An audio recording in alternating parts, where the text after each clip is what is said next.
5.5 മാസം. അതെ, സന്നിധാനത്തെ സ്വർണം കവർന്ന കേസന്വേഷണം തുടങ്ങിയിട്ട് 165 ദിവസങ്ങൾ കഴിഞ്ഞു. എന്നിട്ടും ഒരു കുറ്റപത്രം സമർപ്പിക്കാൻ നമ്മുടെ പ്രത്യേക അന്വേഷണ സംഘത്തിന് കഴിഞ്ഞിട്ടില്ല. എന്തുകൊണ്ട്? ഉത്തരമില്ലാത്ത ചോദ്യമല്ലിത്. ഉത്തരങ്ങൾ ഭരണസിരാകേന്ദ്രങ്ങളിൽ ഒളിപ്പിച്ചു വെച്ചിരിക്കുകയാണ്. അറസ്റ്റിലായ മുഴുവൻ പ്രതികളും ഇന്ന് പുറത്താണ്. കുറ്റപത്രം നൽകാതെ അന്വേഷണ സംഘം വൈകിപ്പിച്ചപ്പോൾ നിയമത്തിന്റെ പഴുതിലൂടെ അവർക്ക് സ്വാഭാവിക ജാമ്യം കിട്ടി. ആരെ രക്ഷിക്കാനായിരുന്നു ഈ ഒളിച്ചുകളി? ആരുടെ സമ്മർദ്ദം കൊണ്ടാണ് കുറ്റപത്രം നൽകാത്തത്? തന്ത്രിക്കെതിരെ ഒരു തെളിവുമില്ലെന്ന് കോടതി തന്നെ തുറന്നു പറഞ്ഞിട്ടും യഥാർത്ഥ ഉന്നത ബന്ധങ്ങളുള്ള പ്രതികളിലേക്ക് അന്വേഷണം എത്താത്തത് എന്തുകൊണ്ടാണ്?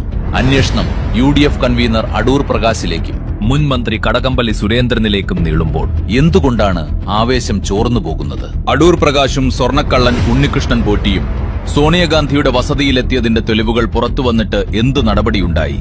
ഇതിനെയാണോ അന്തർധാര എന്ന് വിളിക്കുന്നത്?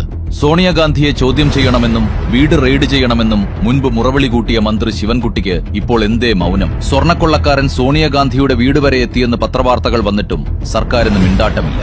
ഇടതും വലതും ഒരേ തൂവൽ പക്ഷികളാണെന്ന് ഇതിലും വലിയ എന്ത് തെളിവാണ് വേണ്ടത്? ഇനി കുറ്റപത്രം സമർപ്പിക്കണമെങ്കിൽ പുതിയ സർക്കാർ അധികാരത്തിലെത്തണം. ഇടതോ വലതോ വന്നാൽ ആ കുറ്റപത്രം വെളിച്ചം കാണില്ല.